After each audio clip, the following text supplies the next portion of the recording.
6 reasons why you feel so alone even though you're not alone. Chronic loneliness among adults has reached epidemic proportions, and it's posing serious health risks. Loneliness has the same impact on mortality as smoking 15 cigarettes a day, making it even more dangerous than obesity. Crossing socioeconomic and geographic boundaries, loneliness doesn't discriminate.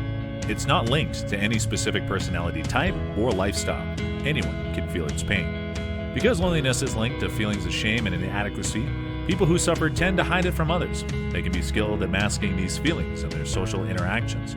By all outward appearances, they seem fine, but inside, their loneliness hurts. Loneliness isn't about being alone. Rather, it reflects a lack of meaningful connection to others.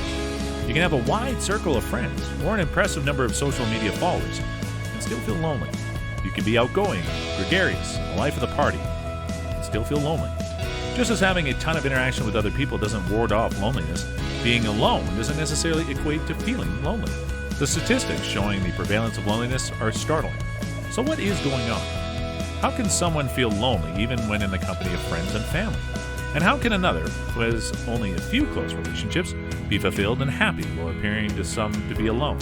The answer basically lies in how well a person is able to connect on a deep emotional level with others in an intimate and vulnerable way.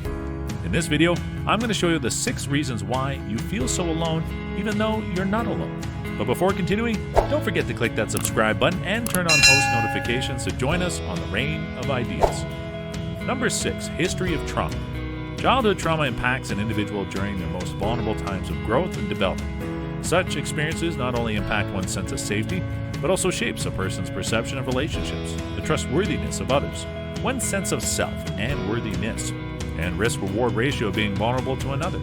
And when a person becomes traumatized and or hurt repeatedly, it becomes that much more difficult to believe that people are safe or even worth getting close to. However, one does not have to have experienced overt trauma in their life to struggle with feeling lonely in the present, or parental attachment. More than anything, we learn how to connect and form bonds with others based on the bonds we've had with our caregivers. When there's a disruption in the parental bond, it often becomes more difficult throughout life to feel emotionally attached to others. Attachment theory posits that the attachment relationship we had with our parents tends to be repeated in other important relationships. If you felt dismissed, invalidated, or like your needs would not be met, then you'll likely expect this from others, and treat others similarly. Worse, if you were scared of a parent or saw them as threatening somehow, yet also depended on them for survival, you might find that you have an intense distrust of others, or even find yourself in repeated abusive relationships. When the parental bond resulted in an insecure attachment of sorts, there tends to be a chronic feeling that something is missing. You might spend your life trying to fulfill the needs that weren't met as a child, and chronically become disappointed because no person can ever fill those needs once you're an adult. Sadly, you may even come to believe that you don't deserve love or not even know how to be close to another human being, reinforcing a pattern of chronic isolation. Fears of intimacy. Growing up, we all learn to play certain roles, what is not accepted by peers and authority, and how to survive in a sometimes cruel world. Our teenage years are often filled with experience of trying on different masks until we find one that fits. Commonly, we also learn in that process that it's not okay to just be you. This is especially true if we've been deeply hurt.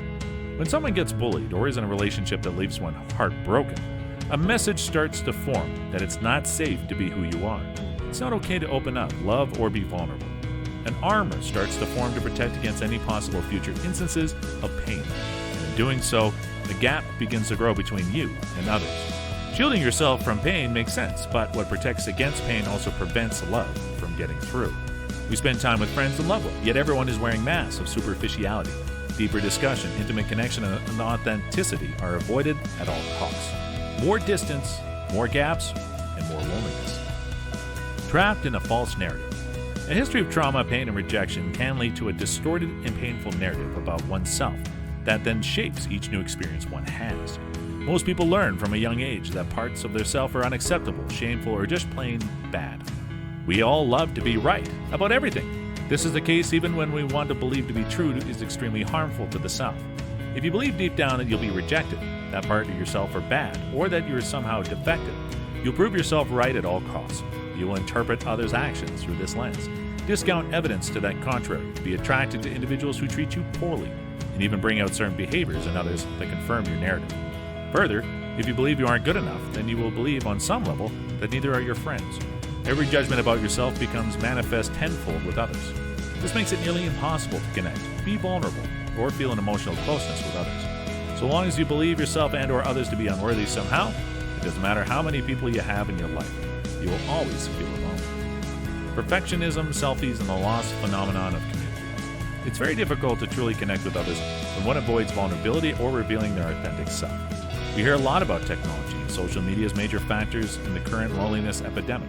Now people are more immersed in phones, pictures that are cloaked in rose-colored lenses, and capturing the perfect selfie. At the same time, technology also allows for more ways to stay connected with family and friends, and can actually decrease feelings of loneliness.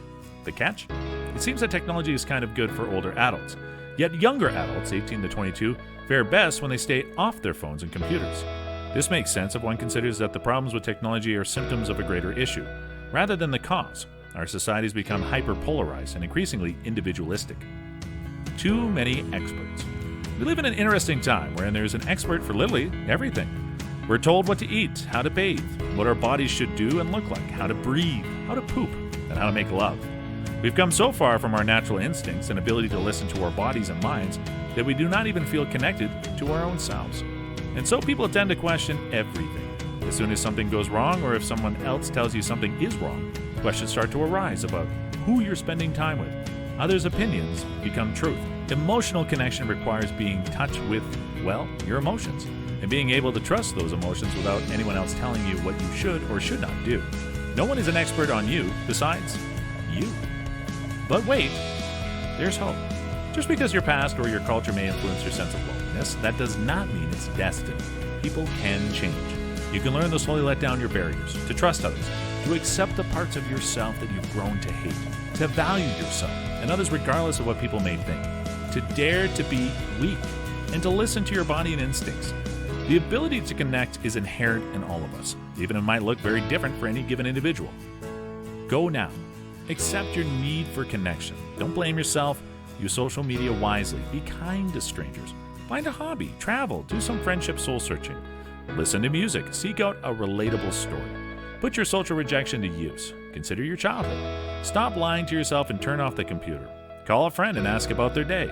Look into someone's eyes and smile. Tell someone you love them. It's not too late. So that's it. Don't forget to give this video a like, share it with your friends, and click subscribe to stay on the reign of ideas.